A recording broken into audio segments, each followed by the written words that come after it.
Good evening, everyone, and welcome to the Slay to Success talk show. My name is Rochelle Slay, or Slay Queen Hemingway, CEO and founder of Slay to Success. Slay to Success advises and empowers women professionals, especially women veterans, to step up into their most authentic personal brand to gain lucrative opportunities by focusing on 4 areas: appearance, behaviors, body language, communication skills, and digital presence. Okay. And so slay is the foundation to what we do in here. Slay means to kill it, to dominate it, and to nail it, to be on point, to impress greatly, to dream big and work hard until you own it. It is also an acronym which stands for Universal Life and Leadership Philosophies that resonated with me the most while I spent 30 years in the United States Air Force. Stay ready to be ready, lead out loud, a sense of community, and you are built to last. So as you're coming in, y'all, please make sure that you give me a shout out. Okay, we got River of Life Fellowship. Thank you so much for being here on the live show tonight, because I have a SLAYMAZING guest tonight, y'all. A SLAYMAZING guest that you do not want to miss. Okay. I've had the pleasure of working with him for the past month and a half or so, and we're going to have a great conversation. So if you are here, grab your beverage of choice. I have my Slay cup, and of course it's water because I'm trying to stay a little bit more hydrated. But whatever it is, that's your business. Okay. I'm not going to be asking. So make sure you grab what you can, so that way when you're here, you can just take a sip every now and again and listen to this great conversation. Good evening, Leslie, and welcome to the live show tonight. I hope you're doing well, and thank you so much for being with us live tonight. Y'all, so for those that are just coming in and maybe don't know a little bit about me, I am a professional keynote speaker, a personal brand expert, an image consultant, and a 4-time author. All right. I'm a busy woman, but busy with the things that I really want to be doing in this next chapter of my life. And usually I help women. Okay. But tonight, y'all, I'm going to share who I've had the pleasure of working with, and he is a man. And so this will give us a different insight, okay, as to how we can build our personal brands and how we can use it to leverage those opportunities. Good evening, Chevy. Welcome to the Slay to Success talk show. Thank you so much for being with us live. We're in for a treat, so buckle up, y'all. Okay, so tonight, my guest, his name is, official name, Dr. Bryon L. Garner. Okay, he is a distinguished scholar and veteran. He brings a unique perspective to the intersection of race, patriotism, and military service in America. As a Black veteran who served in the United States Navy from 1984 to 1993, Dr. Garner has dedicated his academic career to exploring the complex relationships between racial identity, veteran experiences, and notions of patriotism. Dr. Garner earned his PhD in Interdisciplinary Studies with a concentration in Humanities and Culture from Union Institute and University. His groundbreaking dissertation, The Intersection of Blackness, Veteranality, and American Patriotism, an Autoethnographic Analysis of Patriotism in America from the perspective of a Black veteran. He received an honorable mention for the Marvin B. Sussman Doctoral Award, recognizing its significant contribution to the field. Dr. Garner is currently completing his book that analyzes the intersection of race, patriotism, and veteran identity. It's a lot. I'll just say that, okay? There's a lot that's going on, but he's about to come up and break it down. So please put your hands together and welcome Dr. Garner to the show. How are you doing today? Happening? I'm good. How you doing? I'm doing well. Good to see you. Okay. Yeah, it's good to see you. I mean, it's so we've seen each other Yeah. over the past month and a half, almost 2 months span. But this time, you get to share with the audience, the audience that we've had here, what you do, why you do, and all the things.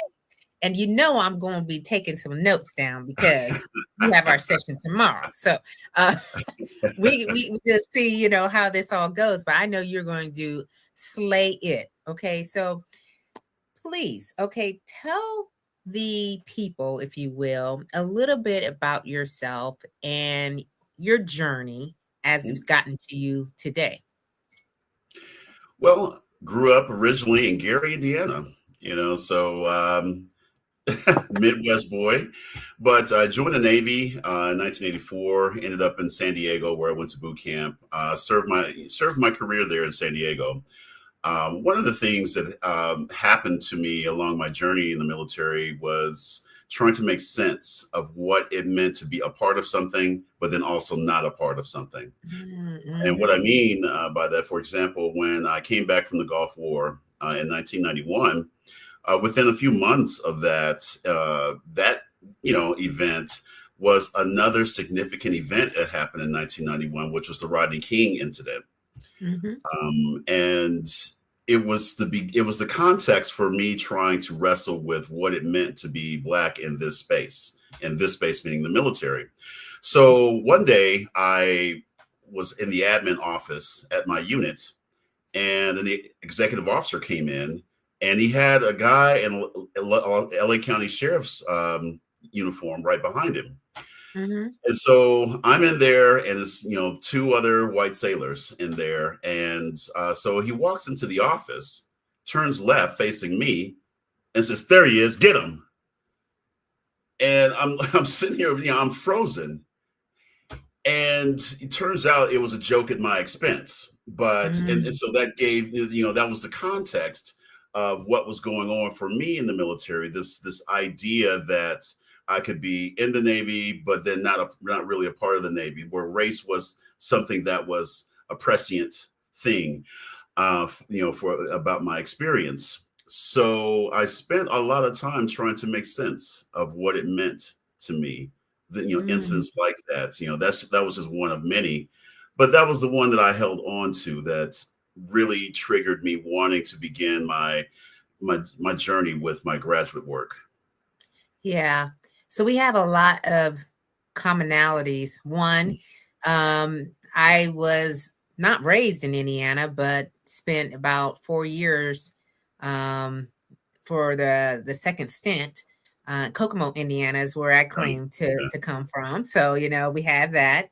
And then being in the military and being Black in the Yeah. military and having some situations that have occurred where I just didn't really think about it too much until, we started to talk, and there were Mhm. so many stories that I started to go back to, some situations thinking, oh, wow, you know, and it does kind of get you into a way of thinking, is this how they think about me? Like, Mhm. I'm supposed Yeah. to be in here in an institution where I thought there was going to be fair, equitable, Right. and people will have the same types of rights, if you will, but yet and still, it still exists, right?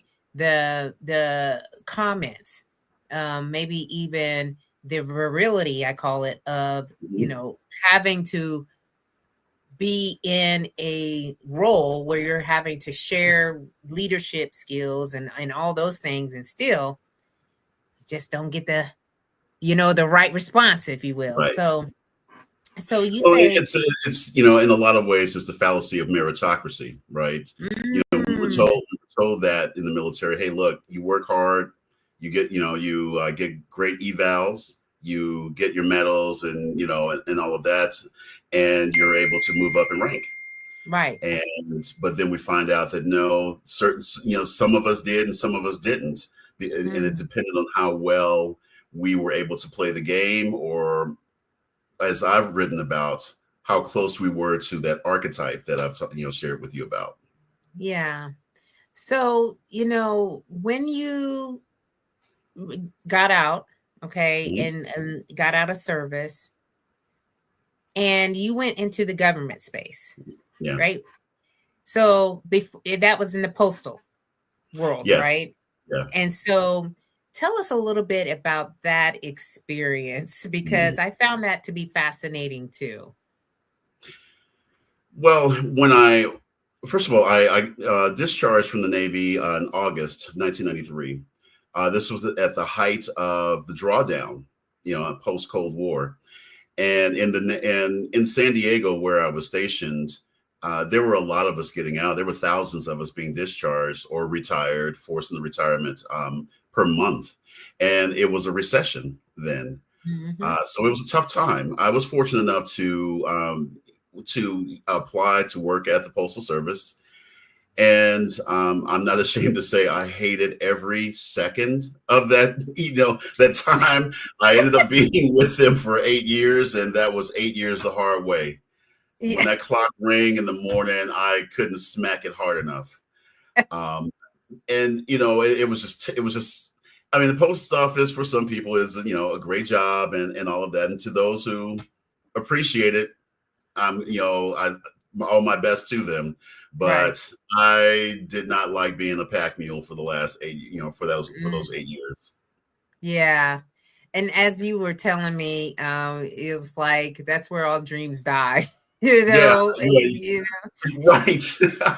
Like I don't want to go in the post office now to buy stamps. I just don't. It just takes me back. But one of the most painful things for me about it was that it was also a time of personal transition, getting out of the military. So that entire period of time, which was 8 to 10 years, it was my transition out of the military and into this civilian world that I had not been a part of for a long while. And military transition, is a difficult transition. There have been many studies on this, where it's not so much about the PTSD and all of this, but it's really having your entire universe deconstructed right. and trying to figure out what's next. Which is it's something that's very difficult for a lot of veterans. Some fold their uniforms up and they're good to go. But others of us, have some real serious challenges. Yeah. I know a lot of my peers who, you know, tell me all the time, they're, how are you doing this? How is this happening for Yeah, you? yeah, And I realize that each one of our journeys is a personalized journey, and each one of us has our own challenges. I do have challenges still, y'all. I'm yeah. just saying. I just don't like show up and just start doing. There are a lot of things that I think about, Mm, because I've been in an institution for so long, and that's just yes, the way that we did. And so now I'm having to unlearn a lot of things. And sometimes I get it the first try, but a lot of other times it's like the 10th or the 11th try. I'm like, right. okay, I think I'm gonna get out of this habit, right? Because Yeah, we have these habits that yeah. are not conducive to civilian life. Now, Leslie says what you shared happens in the corporate space as well, and I think it Mm, was when you were talking yeah. about the comments, and how Mhm. people, say things to you that are inappropriate.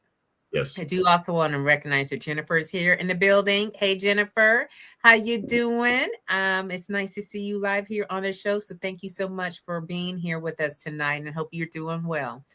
Um, so then you transition. Okay, so that was an 8 to 10 year kind of like transition. Then you transition into the federal government, right? Or the Mhm. government space for a time period, and you're slowly coming out of that. Like that's kind Yeah, of like been here recently.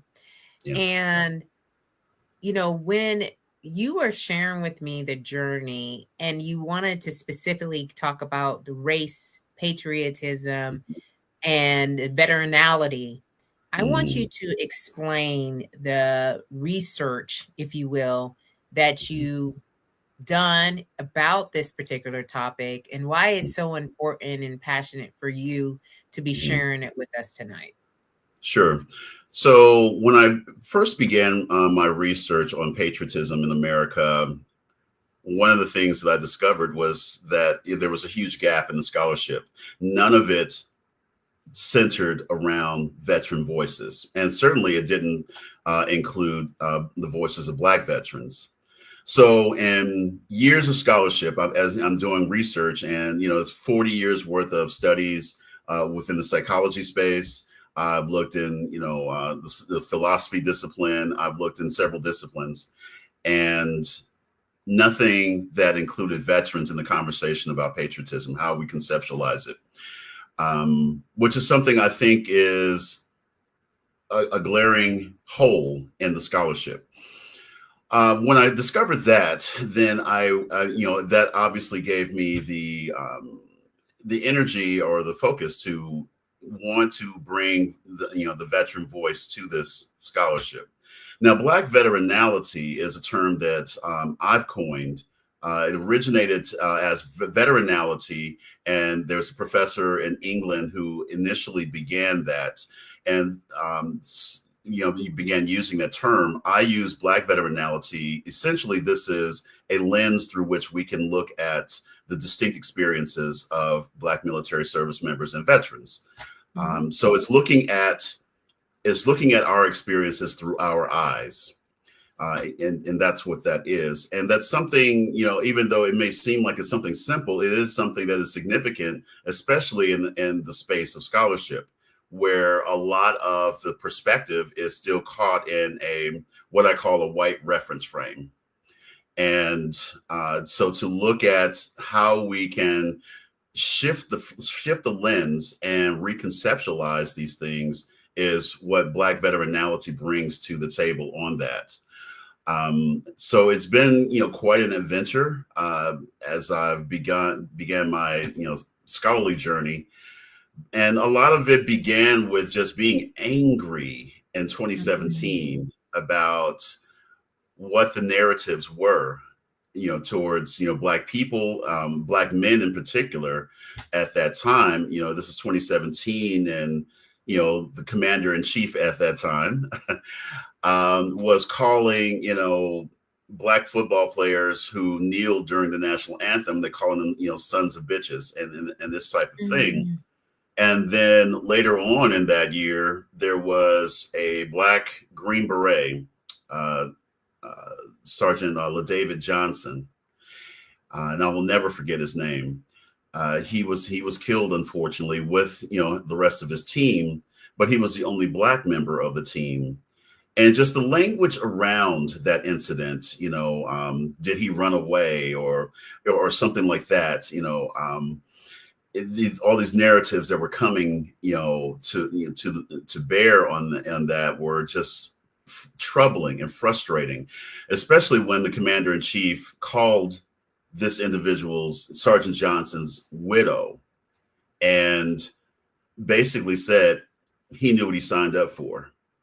And the reason why that stands out to me is not only for its cruelty and lack of empathy, but I juxtaposed how, this entire period of time from September 11th to now with, the Pat Tillman after 9/11, and this is an NFL player who left his, pro career to join the Army, and he's this white guy, and he fits this this archetype.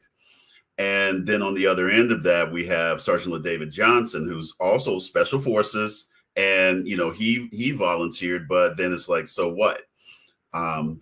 During for his loss.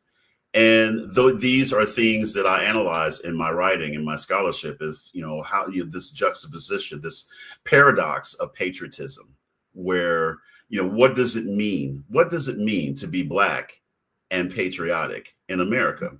What does it mean to be Black and serving a country that has not lived up to its promise for racial equality? What does it mean to be Black in this space, in the military, where, yes, there's a lot that we deal with? The entire time I was in the Navy, I served in a Navy that still had ships named for segregationists and Confederate battles. USS Chancellorsville was named after a Civil War battle that the South won. And so these are things culturally that we have to identify and talk about and call into question.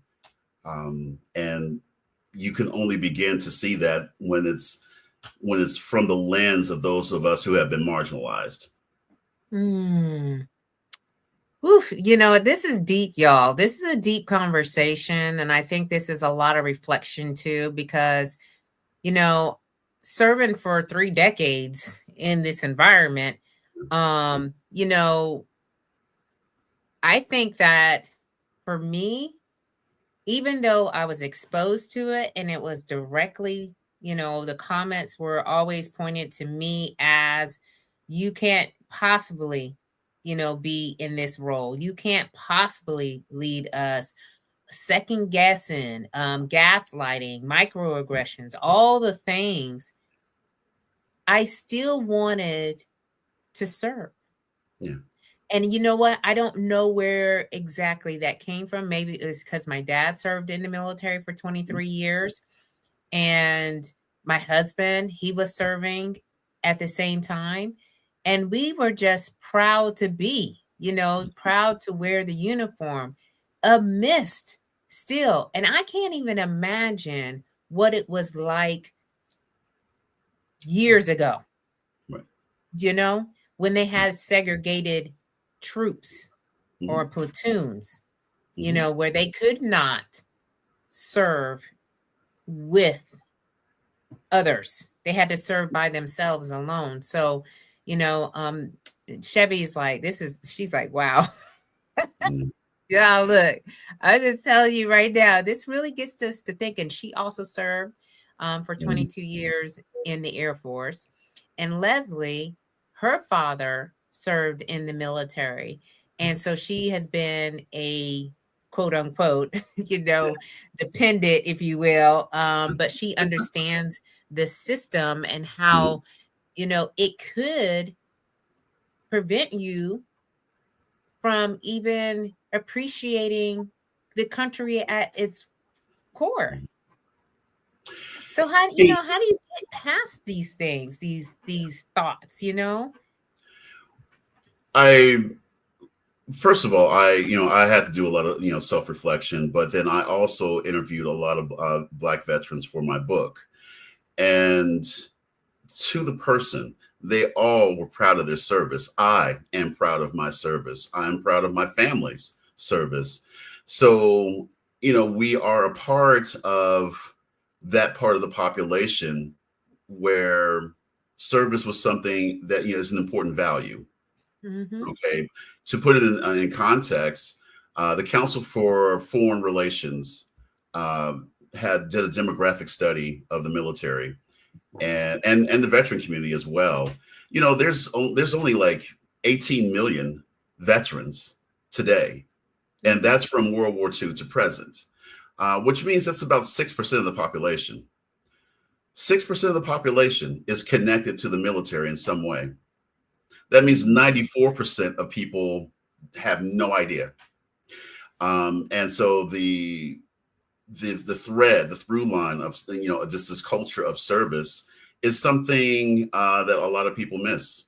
So how do we get through it? It's we are of that community of people who have served, and the reason for the service has been very important as we look through history and we analyze, especially Black military service. It started out just for equal citizenship. Yeah. Okay, unfortunately, it was just men, but there were men and women who were fighting in the Civil War, Black men and women in particular. But they were fighting before they were even citizens. Mm. And so what went on after 1865 was more of this fighting for equal citizenship, fighting for equal, well, masculinity was a strong theme then as well. Fighting for just my manhood, Mm. and things of that nature. As you move on through the 20th century, economics becomes a part of it, joining the military and the opportunities that came from a military career, or such as obviously middle class lifestyle, a Yeah. chance to get out of where you grew up, a chance to get education through GI Bill benefits, an opportunity to buy a home through VA benefits, and also it was this door, this access to upward mobility that was also an impetus for a lot of us, or a lot of our family members, to join the military as well. Yeah. And for me, yeah, it got me out of Gary, Indiana. Yeah. Honestly, Yeah. there was nothing there in Gary. I mean, yes, the steel mills were there, but the industry had taken a turn. Yeah. And so all the adults had lost their jobs. And so, joining the military was my opportunity to have my education, and to get out of this depressed area. So so there's a lot of complex reasons why we've joined, why we've served. But then I think that for those of us who stayed in and made it a career, it becomes even more meaningful as far as why we served and what the motivations were. There's a reason why you did 30 years. Yeah. It was, sense of, certainly culture, coming from a culture of service, but a sense of duty, sense of pride. Yeah. But understanding, though, that the real context is there's only 2.2 million Black veterans. So one of very few. Yeah. And I never really thought of it in that way. Yeah, I knew it was a sense of duty and sense of pride, but more importantly, like you said, I wanted to do better for myself. Yeah. I wanted something that I can call as I did it. You know what I mean? Like, I'm putting the effort in to serve. I'm going to all these different places. My performance is, being recognized. I feel like I am a part of, but in reality, there was a lot of external factors that were playing against me. Yeah. And it's almost as if I wanted to be challenged in a way. Yeah. Like, come for me and see what you're gonna get. You know what I mean? You taught me all these things. You taught me all this training and strategies and so forth. Now I'm going to use it to make sure that I can continue to, get a paycheck, if you will, but still be able to say I'm representative of the country. So, one of the things that I really want you to share is about moral injury. I think that is something that really resonated with me the most as we were talking. So tell us a little bit about how moral injury plays out. Sure. Moral injury, essentially, it's an assault on our internal framework about our sense of right and wrong. That's what it is in just a basic explanation. And when I write about moral injury, I talk about it from the perspective of how race has played into that. And there have been several studies that have begun the conversation about how military members of color and ethnic, military members are more likely to experience moral injury due to their race, due to their ethnicity. I would extend it. No, there's no scholarship saying it, but I would extend it also to women in the sense of being, just being in this space that's very paternalistic and really not still challenged with accepting women in the space. Yeah. So what happens is, here's an example. I wrote about this in my dissertation, I gave an example that said, okay, there's of course it's a Navy reference. So you're Yeah, standing on the of bridge of course. a ship. It's one black officer with 3 other officers, and there's a conversation about changing the names of ships because of the name for they're commemorating Confederates, the Confederacy and that type of thing. And so the white officers are talking. One is saying, "Oh well, how far the usual woke conversation," or I'll put that in quotes. But then then the black officer is actually silent, and the commanding officer is sitting there. He's listening to these officers talk, and he's saying, "Well, this this is just policy." But then another white officer is saying, "Well, there can't be racism because look," and he points to the black officer and say, "Hey, look, you went to the academy and you've moved up in rank, so there's no problem here. Why are we bringing up these things from the past?" And moral injury is being in that position of having to defend why these racial policies are happening. There are better examples out there, but that's what I used. And that when you're put in the position of having to defend why we're talking about racial equity, and things of that nature, yeah, that's moral injury, because what you're saying then is that what my humanity doesn't matter. You're saying that that you're already identifying me as other in this space, in this conversation, and so now I feel a certain way, and that happens often. When an officer I interviewed was in the submarine community, and he was talking about going to a conference, and he was there at the conference. He had the people that he knew that he considered friends, Yeah. but he was in a situation where, okay, meeting other people, in the broader community, more senior people, those connections were harder for him to make because they weren't as open to him. And so, Yeah. but what he did notice was that there was a natural connection to everyone around him and not including him. And so he felt isolated. So it's the sense of isolation that we feel. And again, I want to, go back to what we were saying earlier, is that it's not that everything is bad. What we're talking Right. about is an accumulation of these very small things that we actually, many of us actually just tough it out through. What I'm calling attention to is that, okay, let's talk about these things. We have to have a real conversation about what it means to be Black in this space. Because until we talk about what patriotism means in a sense that's more inclusive, then we're going about it all wrong. And it's always going to be in this, like it is now, conceptualized as this exclusive space instead of inclusive. And so we have to think about these things. And patriotism, as it's currently conceptualized, kind of feeds that. Yeah. And the reason why I say that is because it's filled with these archetypes, these examples that others are measured against. Right. For example, I mean, just pick any military movie or TV show, and you think, okay, who are the central characters? Who are the main characters? What do they look like?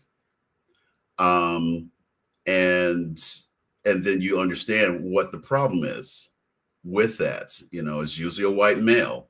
In this period of time since 9/11, usually special forces. Yep. All the movies and all the TV shows are about SEAL Team this or whatever. Well, that's only a small part of the military. Yeah. But oddly enough, it's also exclusively white. There Yeah. are Black members in the special forces, but do you hear about them? Nope. I know I don't. Right. You may see them.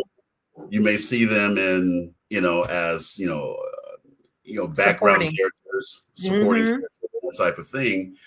So what's the imagery? And so that becomes moral injury.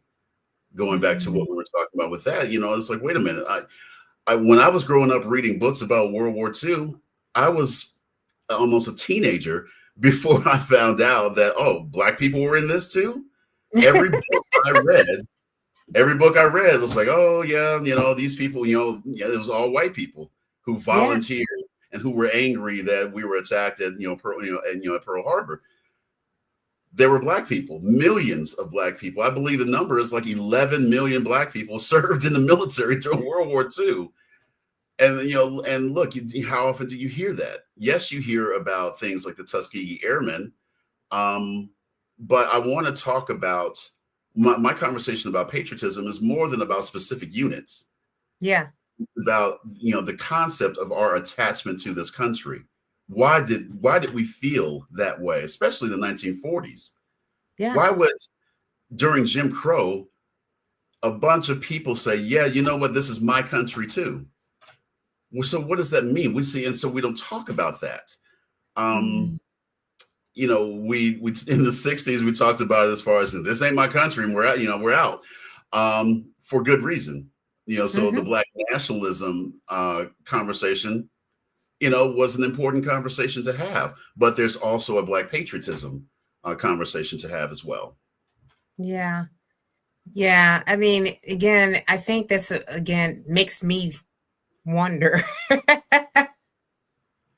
about so many different things and having the conversations being replayed again. Yeah. And thinking, I didn't say anything. Yeah. Because I felt like if I said something, then I would get attacked or I would get the side eye or, oh, we're not talking about you. Okay. Mm-hmm. We're talking about Yeah. the rest of them over here, and people just don't even think about what they're saying. They just be talking. Yeah. And even I knew when George Floyd was killed, Mm-hmm. I was now the mouthpiece. Yeah. I was supposed to be speaking on behalf of all the Black and brown people. Right. In a leadership role. Right. And it wasn't fair. Right. Because they wanted to make sure that I took care. Mm-hmm. Like you can connect to them more than we can. So you need to take care of them, and looking back at that situation, I was way in over my head with it. Yeah. And so again, there's these little incidences that pop up. And so Chevy here says she never looked at the numbers. Okay. When you were quoting 18 million veterans, she was so focused on doing her job, taking care of her people and executing the mission. She said, this is a very insightful conversation. Yeah. Because and thank you for pointing that out, Chevy, because yes, that's what a lot of us did. That's why once I got out, I was on a search about making sense of what happened to me. When I got out, I dealt with it for years. What happened to me? What was this experience? I didn't have the words for it. I didn't. And it took me 20, 30 years and to finally be able to talk about these incidents. The incident I opened up with about after the Rodney King event, incident, and the officer coming in, pointing me out, and all. It took me 30 years to talk about that. I held that inside. I did not talk about it because, yes, to Chevy's point, it was about, okay, well, let me get through this, but I'm working in admin. I'm focused on my job. I'm focused on taking care of people. I'm focused on being a good sailor. At that same time, I was also sailor of the quarter. At that same time, I'm the right-hand man to the commanding officer, on the enlisted side, of course. But, I'm this indispensable, member of the team. But when I got out and I'm dealing with this and I'm counting on, assessing all of these experiences, I needed to make sense of it because what happened is I was carrying the weight of it. And I began to deal with depression and anxiety and all of these things that, they manifested because I hadn't resolved my feelings about what had happened to me. Yeah. So, yeah. And I think so many of us, we have had these situations happen to us and they are unresolved. Yeah. right? And we are still angry, we're upset, Hmm. we're not quite sure where to begin to have a conversation towards healing, Hmm. to really understand, we were in the moment, and we just didn't have, and what I love when you said you didn't have the words. You Yeah. didn't know which words to Hmm. use Yeah. when he said, get him. Yeah. You were just kind of like, what just happened? Right. And why are you saying this? Right. And I think a lot that speaks true for a lot of us. We just didn't have the words at the time. And we didn't want to make a big to do about it. Right. Right. So Donnell served in Mm. the military. He's a CEO, founder of Veterans Growing America. All right. And he retired as a command sergeant major All right. in the Army. And so he's saying great conversation so much resonates with him, Mhm. as I knew it would, Yeah. because we all, I think, have had Hmm. something that Yeah. has happened, right? And then Chevy brought up this situation. She said, so true. We always see the white face at the forefront when we have Yes. so much diversity. Hmm. When she was assigned to PACE, she had to do a tribute for women in the military, and Mm. the white individuals who were the leads created a video that showcased white women and myself. And another Black woman, retired Chief Master Sergeant, had to bring it to their attention. Yeah. Links, where is the diversity at? Yes. That's right. And I don't know where that often comes from, Hmm. to just go with the majority and not look to see how many diverse voices. And it's not even about the color, even sometimes, right? It's about thoughts and opinions. But I know we're talking about diversity, race, if you Hmm. will, because it all plays into.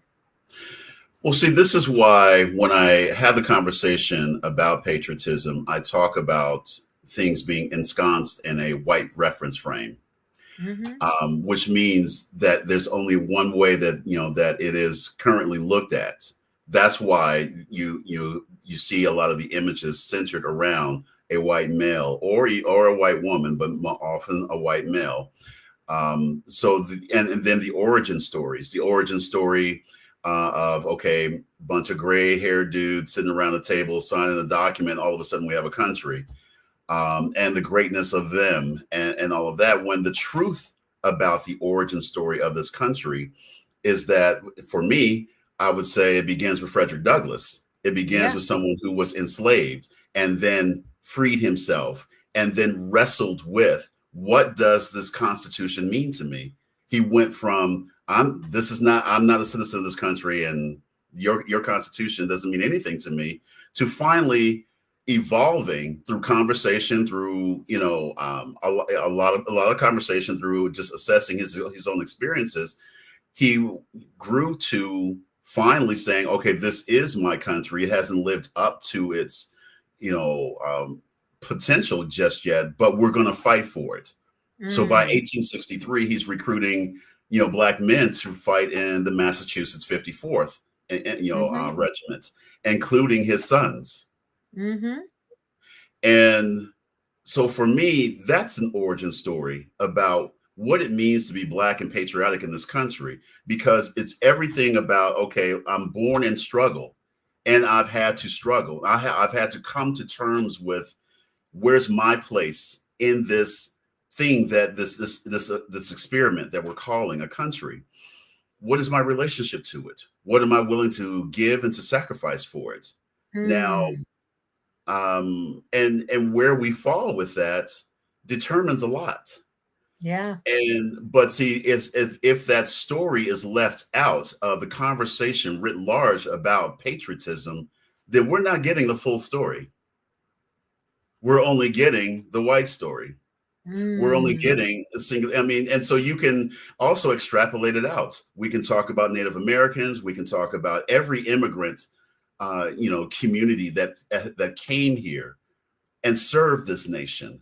Why Mhm. are they not included in this origin story about our relationship with this entity, this country.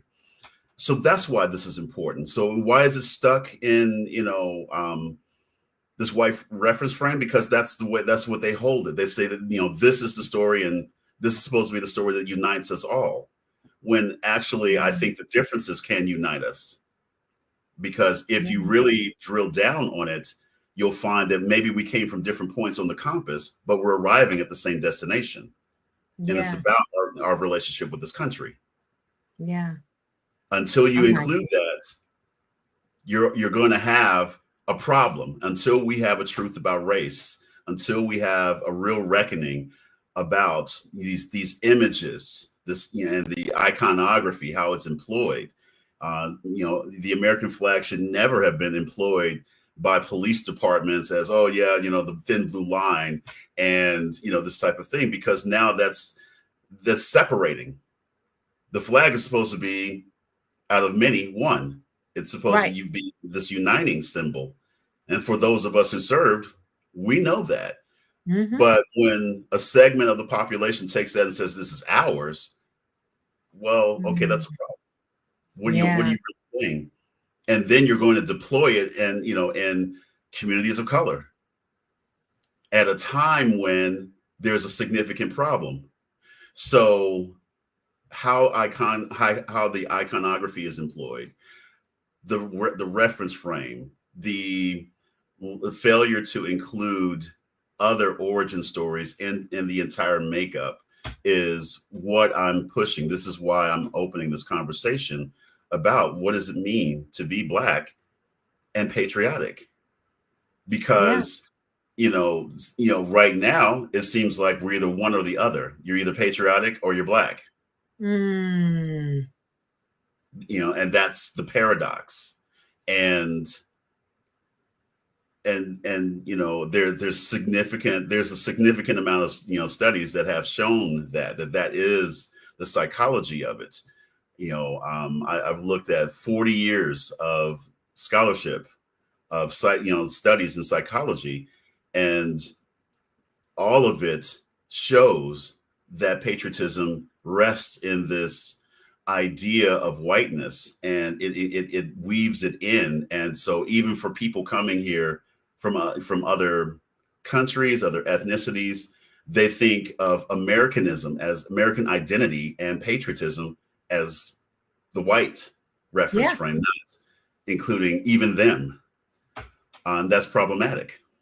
Yeah, it is. And I tell you, I'm just sitting here, y'all. And if you're anything like me, I'm just going over in my mind, like, what is happening here? And I have to really think about, what it is for me and what does it mean for me? Yeah. And that is a, like you said, complex, deep. There's an array of emotions from so many areas that I've just been like a part of. And I'm like, oh my gosh, y'all. So, okay, Leslie, she wrote here for us, conversation like these are meaningful because they make us realize that we are not experiencing these incidences alone. We don't even speak about these incidents, which causes so much trauma. The carrots that are dangled in front of us keeps us in internal bondage. As Black people, we are always told to move, to move and take it and move forward. So basically, just, it is what it is, and, move along, because if not, you won't get a promotion, you won't get the opportunity, all the things that go with that. So, I think these conversations are needed more so now than ever because of the temperament of what's happening in our world. Absolutely. Right? And it's going to change the dynamic of, patriotism. What does it mean to serve our country? A lot of people are going to start questioning that for themselves. Sure. And whereas before, like I said, I wasn't really in it. I was like Chevy, just head down doing the work. But I think more times now, people are going to start asking themselves, what am I doing here? Right. You know, what is it that I am, um, like for my life? Like, Hmm. why did I choose to serve Yeah. in the military? Well, and here's a question too. I mean, how many of us encourage our children to join based on our Mm, experiences? I've spoken to mm, many veterans who said, you know what, I'm proud I served. I'm glad I served. But you know what, I'm not going to tell my son or daughter to join because mm, of just the complexity of what it is, especially today. We have a very, what we have is, a doubling down on this very white male view of especially the military. It's very politicized, and the hallmark of our American military was its separation from politics and mm-hmm. blurring the lines, almost forever, almost Yeah, forever. yeah. Yeah, and that's hard because you're supposed to be bipartisan, and when you're sitting in the seats and that's all they're talking about, Right. and the divide is happening. All right, the divide is happening in the world. The divide is happening in the military, and which is a very small part, but they have a big and huge role to play, um, if called upon. One of the things I just read within the last couple of days is that the transition team is thinking of, they're making a list of the officers who were involved in the Afghanistan withdrawal. And they're looking at whether or not they want to court martial them, retired or not. So if they're What? retired, they'll recall them back to, to active duty to court martial them. Now, that is just disturbing. All right, it's vindictive, it's wrong. First of all, let's understand, those of us in the military understand that, okay, from 010 on down, I follow the orders of the commander in chief. That's what I did. So why would you martial me for following lawful orders? Hmm. And let's drill down on it, that okay, really it was the policy between the two presidents that Yeah. really, you know, made a mess of that situation. It's not the military's fault, but what does it do? It got votes. Things like that got votes. And again, I point out the numbers. Well, yeah, it's easy to beat up on the military if 94% of the people in this nation have never served. As long as it's 6% of us who have served, then yeah, okay, yeah, we're an easy punching bag because no one Mm, knows really about the culture except for what they see mm, on TV. right. And that's a problem. But I also want to throw out another number for you. You were talking about, when we were talking about not wanting to report. A Syracuse University study from 2022 indicated that 45% of Black veterans did not want to report any incidents because they felt that it would affect their career. 45%. That's almost half. I'll be in the 45%. And that's significant. So, to the point that was made earlier, that we're looking up from our having our head in the foxhole, and we're looking around and saying, wait, I'm not the only one that has Yeah. gone through this. And or like me, I spent years trying to make sense of it, and then I'm finding data like this, and it feels validating to talk it out, with other Yeah. veterans. Okay, all right, it wasn't Bryon and his bad luck or something. Yeah. It was something that we all experienced, and let's also add to the fact that we were resilient through. Yeah. Let's talk about that part too. That all right, we soldiered through. We toughed it out. We kept moving forward. Most of us, some of us, and we all know a member that they lost it, Mm-hmm. got kicked out, got Yeah. drugs, alcohol, whatever it was, some kind of way they were chewed up by the system and spit out. Then you think about, other things like veteran homelessness, veteran suicide, and all of these. Now you have a much different context, especially if they're of color. Mm-hmm. Um, that okay, because you think about, okay, transition is hard. That's just in general for veterans. But then if you've been a veteran of color, if you're a woman veteran, Mm-hmm. how about that? Transitioning out, you don't have anyone to talk to, or hardly anyone to talk to, that understands what happened to you. Yeah.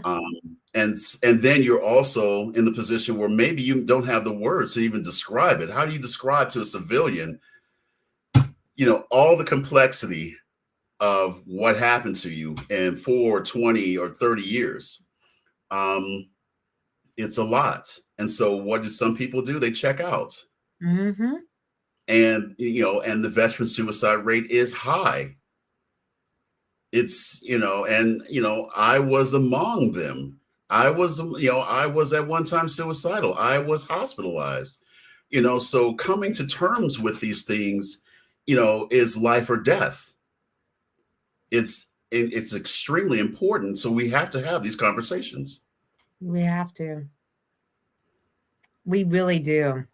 I mean, and we need to have more of these, like, to really understand. You know what I mean? Yeah, I'm yeah, so we do. proud of you, Dr. Oh, Gardner. I really thank you. am. Y'all don't even know, okay? Really know.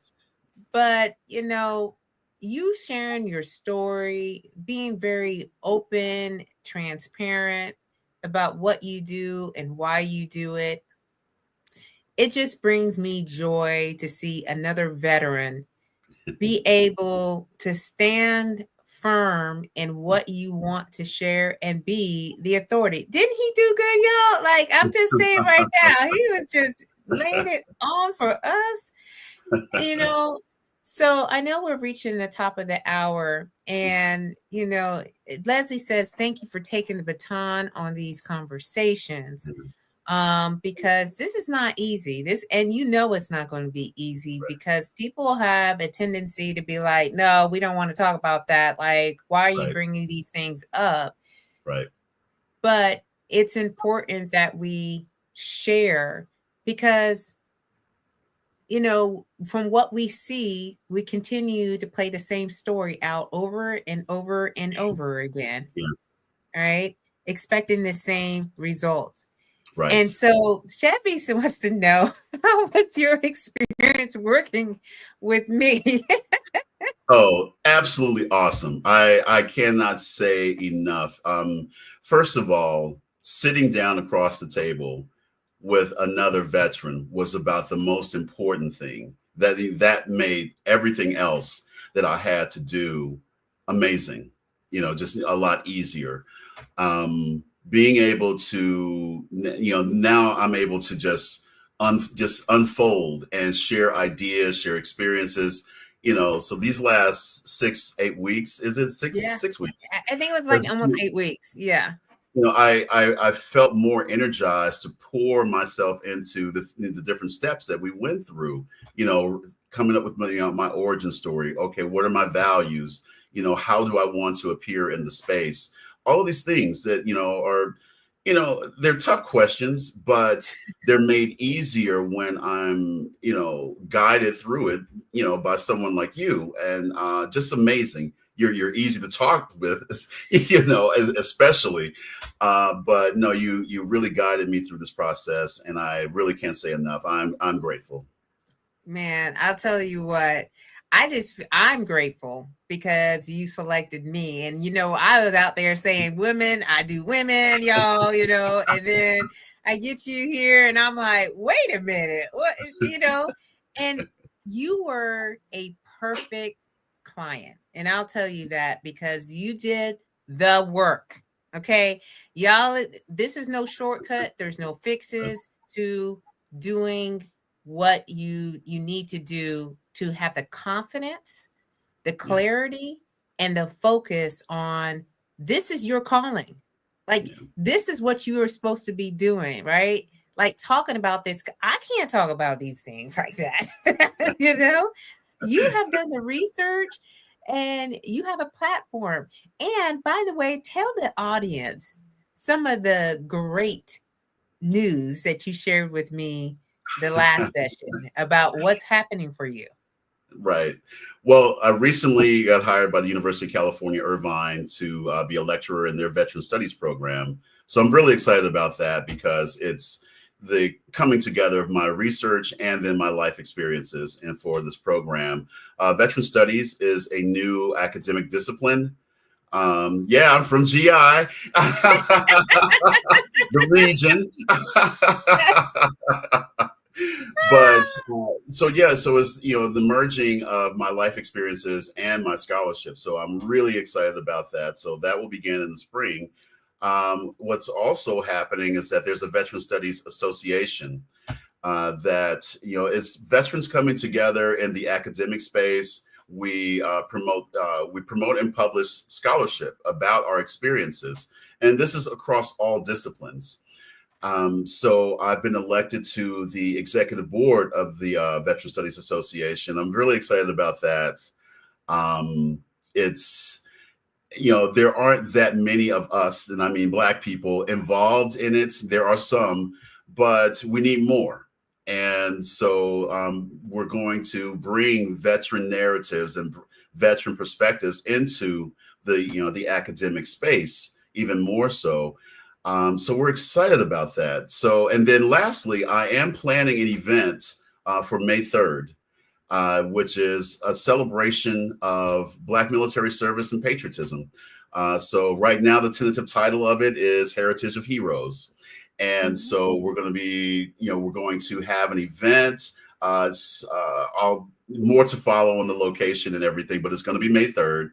And the idea is that we're going to have members of the community come out, meet these veterans. We're also going to invite active duty military because May is Military Appreciation Month. We're also going to have the VA there. The VA is going to have mobile vans there. So they're going to have presentations about the PACT Act and other benefits that the VA has. And if you are a veteran and you haven't filed a claim, they'll help you get started with the claim there. Or if you want to check on your claim, you can check on it there. Or I believe there will be counseling. We're working on that. So this event is going to be great. I'm really excited about it, and would invite everyone to come out and bring your neighbors and bring your families, and let's celebrate us. Let's celebrate Black military service. Look, y'all. I'm telling you, this is just like, I don't know. For me, I just get so excited because I'm like, he's out here doing the thing. I'm not gonna cuss here on Sunday nights. So I'm just saying, but you're doing it, okay? So there's a couple more questions here. First of all, we've got Chevy said, "Why would you recommend others to work with me?" She is on it. Maybe she wants to work with me. I would highly recommend others, working with you because one, simply, I just had a good experience. But I do like what you bring to the space, the counseling, the listening ear, the empathy, but also the push. You're very professional, very businesslike, but it's also we've been able to sit and have conversations. So when we met, it was about business, but and it challenged me, but it was also a very good experience. It wasn't something like, okay, I need to do my homework. Oh my God. Because there is homework and lots of it, but it's all to the good, and I felt motivated to do it because I felt heard, I felt seen, and that's something that is you don't come about that all the time. You don't come about it easily, the connection. So that's the most important thing about this is the intangible. It's the connection, and it's being heard and being understood, and that made everything else fall into line. Thank you. And I, again, like I said, it was just an absolute pleasure. So y'all, this has been so good. So Donnell says these are tough conversations during tough times. Yes. Thanks. I'm one of the 45%. So Yes. Yeah. Yeah, we know, like we all fall into that, right? Um, I look forward to seeing you on the TEDx stage soon. So Leslie put Thank that out you. there. I can't wait to see it either. So Lindsay, she says yes, she loves it. So thank you, Lindsay, for joining us. And Lindsay has been on the track as you too. So she's part of the Awesome. journey, Awesome. and she's really getting herself out there and getting her nonprofit notice. So it's absolutely wonderful. Chevy says, "This is exciting. I wish you nothing but success, Dr. Gardner." Thank you. Oh, Thank you I so much. love y'all. Y'all are just so Thank you. good to my guests. Oh, look at there. Nell, thank you, sir. Thank you, sir. Let's connect. Donnell, Connect. that's a big man right there. So he said, if you don't have location, he'll donate his space. Awesome. So yeah, get in touch with Donnell. He is so Absolutely. so good about helping the veteran community and amplifying our voices. So thank you, Donnell, for that. And then Sidra says, thank you, Dr. Gardner. So, Sidra, thank you so much for showing up live with us on Facebook. I see you, girl. So, thank you so much for taking the time out. You know, and so we've been here for about an hour, y'all. A little bit over an hour, actually. And I knew this was going to happen because this is, again, was going to be a deep conversation, great conversation to have. Um, so, my last question for you, Dr. Gardner, is at your 80th birthday party, if God gives you those years, what Mm. would you want your family and friends to say about you? Thank you for following your dreams. It's been a beautiful thing to watch you follow your dreams. I'm at the stage now where I'm at, I've come to the end of my federal career. So I've Mm-hmm. done the things that I had to do to make money and go to school. Now I'm doing what I want to do when I grow up. That's right. And that is having conversations with veterans, bringing their stories forward, sharing my story, and in whatever way that is, whether, certainly as with the upcoming book, documentaries are planned, these other events, but it's celebrating Black military service, that I contributed my part to that, celebrating us. That's what I'd Mm, like to look back on and feel good about. So I think that's what I'd like. yeah. And I love that you put it in there. All right, y'all. So look for his upcoming book. What is the title and when will it be published? The manuscript will be done in January, and it probably will be published later next year, early in the following year. Fractured Faith is the name of the book. Mm, wow. And y'all better go buy it. All right. If you're in this space, we got to support one another, especially of reading other story. So that way we can, help our next generation, our future generation, to understand that all stories weren't just the same story as people like to have said it is. I want to thank you from the bottom of my heart for being here, a guest on Thank the you. show, to really adding value and really explaining to us about race, patriotism, and even veteranality, which I had never heard before. Um, and it really caused me to pause and think about what patriotism really means to me as a Black woman veteran. So thank y'all. I do want to recognize our guests for being here live. So River of Life Fellowship, thank you so much. Leslie, Chevy, Jennifer, Donnell. We're scrolling down, y'all. Scrolling down. Lindsay, Sidra, and Regina. Thank you so much for being here live with us.